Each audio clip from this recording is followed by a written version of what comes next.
Ciao a tutti ragazzi, bentornati sul mio canale. Appena terminate le sfide contro Sophie, la nuova IA super performante introdotta da Polifoni con l'update 1.29, trovate tutti i video delle 4 gare all'interno della playlist Gran Turismo 7, sono sceso finalmente sul circuito di Gran Valley, anche questo nuovo e rilasciato con lo stesso update. Devo dire che è bellissimo in ogni suo punto, sia nella conformazione del tracciato sia nel panorama mozzafiato in ogni sua parte del circuito. Mi avete già scritto però e già richiesto quale auto usare nella gara specifica dei prototipi gruppo 1. Vi avevo già risposto che secondo me la soluzione la trovavate nella Super Formula 19 come per tutte le altre gare dei prototipi gruppo 1, ma non avevo ancora avuto tempo di svilupparla. Oggi ve la porto e vi faccio vedere le tre soluzioni con le tre mescole disponibili, quindi hard, medium e soft. Nonostante vi farò vedere il setup, vi dico da subito di scartare la strategia con le soft per due motivi. Il primo, non conosciamo ancora la pista a menadito, siamo freschi e credo che nessuno di noi sappia fare le curve o sappia già interpretare le traiettorie correttamente e al limite, quindi le soft non riusciamo a sfruttarle. La differenza importante sono anche il numero dei pit, con le soft ne dobbiamo fare almeno due. Sarebbe anche possibile farne uno, ma all'ultimo giro le gomme sono veramente finite, quindi lo sbaglio è dietro l'angolo. Valutate quindi, a mio giudizio, solo la strategia con le gomme slick hard, dove non facciamo sosta ai box ma dovete stare comunque attenti perché il fondo della strada è scivoloso a causa, credo, se la simulazione è vera, della polvere. Io l'ho sentito veramente molto scivoloso. La strategia con le medium a mio giudizio è la migliore perché avete il corretto controllo dell'autovettura, non rischiate, ma dovete fare comunque un pit ai box, anche se non dura tanto. I distacchi a fine gara tuttavia sono gli stessi perché con le gomme dure Miyazono si ferma ai box, sarebbe il pilota che è sempre primo. Con le gomme medie Miyazono non si ferma, ma comunque vincete con un distacco tra i 10 e i 15 secondi se non erro. Comunque lo vedete, vi faccio vedere tutti i tempi della gara. Un'ultima parentesi prima di passare ai numeri. La Super Formula è un'auto che va veramente veloce. Perché usarla? Perché il vantaggio rispetto ai prototipi gruppo 1 è la deportanza. Abbiamo tanta deportanza in più, quindi siamo più veloci in curva. Ma per essere veloci dobbiamo andare veloci, non dovete guidarla come una macchina normale, dovete staccare all'ultimo momento e buttarla dentro.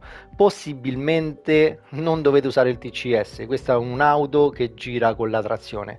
Se guardate nei pezzi di gara che vi farò vedere, notate come quando percorro la curva, sia che sto frenando in ingresso sia che sto in uscita curva, ho l'acceleratore premuto, sebbene di poco è sempre premuto, perché dando trazione aiutiamo l'auto a girare. Se voi frenate solo o lasciate l'acceleratore, la macchina tenderà a sottosterzare, soprattutto nella strategia con gomme hard. Tenere il TCS attivo equivale a non tenere l'acceleratore premuto nelle curve, quindi col TCS attivo avrete un maggior sottosterzo rispetto a non averlo attivo, in quanto la trazione che le gomme eserciteranno sul manto stradale sarà di molto inferiore perché proprio ridotta da questo aiuto elettronico. Bene ragazzi, basta con le chiacchiere, andiamo a vedere i numeri. Andiamo a vedere i setup direttamente dal circuito, in modo che se non sapete di quale gara sto parlando, vedete anche dove trovarla. Quindi in America, Gran Valley Autostrada 1, e la gara per cui mi avete chiesto aiuto è questa qui. Gruppo 1 Prototype Series. Iniziamo dal setup con gomme da corsa dure. Le sospensioni sono personalizzabili di serie. Questi sono i valori che dovete inserire. Differenziale personalizzabile di serie e questi valori da inserire. La deportanza 1404 all'anteriore, 1800 al posteriore.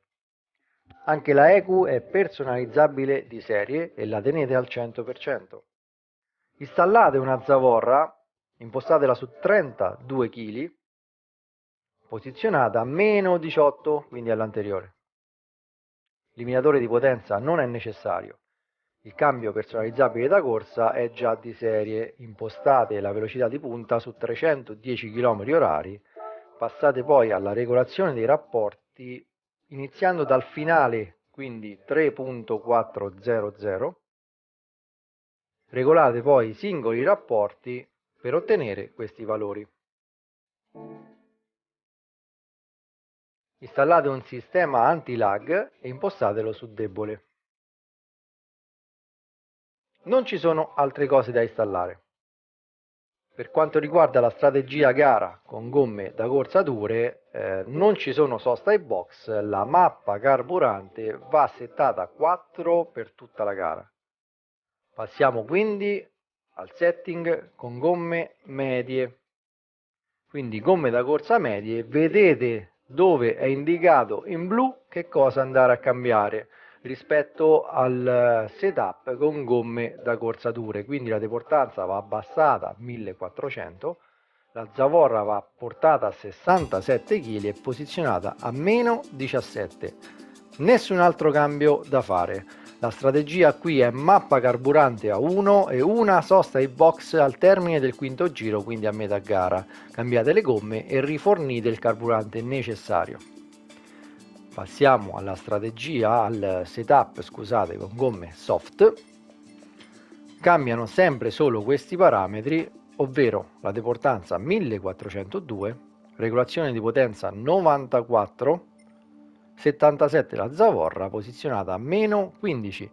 Qui la strategia di gara, diciamo per rimanere sul sicuro, come vi dicevo, sono 2 pit stop. La mappa carburante ovviamente rimane a 1 perché rientriamo al box 2 volte, cambiamo le gomme al quarto giro e al settimo giro per poi arrivare a fine gara. Potete anche azzardare a fare una sola sosta come le medie, però vi dico e vi ripeto, guidarla all'ultimo giro quando rientrate ai box, quindi al quinto, e al decimo quando arrivate, è molto rischioso. L'errore è dietro l'angolo.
Vi ringrazio per avermi seguito, se il video vi è piaciuto lasciate un like, condividetelo, ma soprattutto iscrivetevi al canale per non perdere i successivi contenuti. Ciao a tutti ragazzi, al prossimo video!